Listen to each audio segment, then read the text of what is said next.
Hi, I'm Liz. Thanks so much for having me this first Ignite Online. I want to tell you about the first joke I ever wrote. It goes like this. Where do thyroids vacation? At the Gland Canyon. I was proud of that joke because it's a pun and it was topical. I was in Arizona at the time that I wrote it, near the Grand Canyon. I had gone to Mayo Clinic on a desperate whim to find out what was wrong with me. Doctors couldn't discover it. I had been basically tired and feeling like crap for years. At the Mayo Clinic on the first day, they discovered that my thyroid is broken. I have 6 tumors in it, and I have stage 4 thyroid cancer. So I was glad that I went anywhere that they could diagnose me, and their treatment was going to be quick. I needed surgery right away.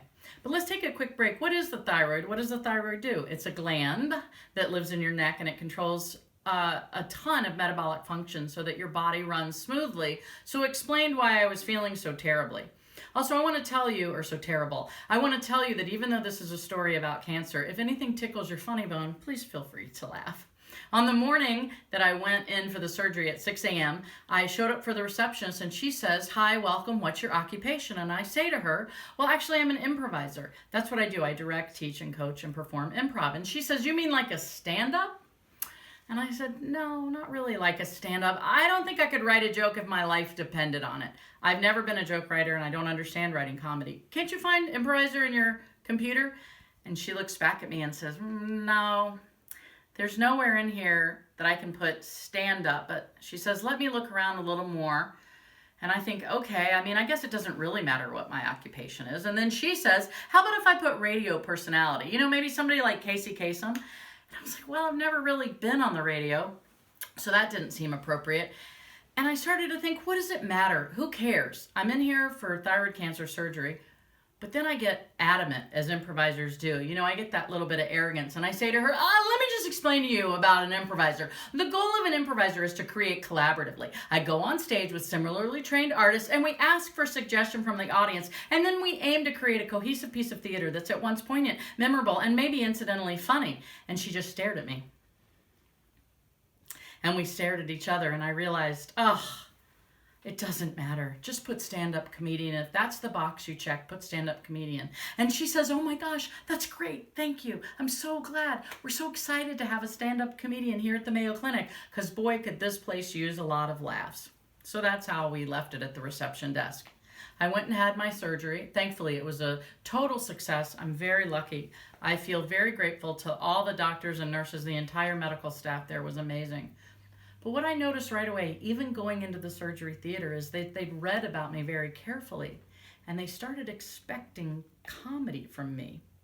And I was glad about that they had confidence in me, but I would never have a joke in response. A woman or any medical professional would come in, like the woman you see on the screen, and ask me for a joke, and I'd say, "I don't have one, I'm an improviser," and she'd give me that expression.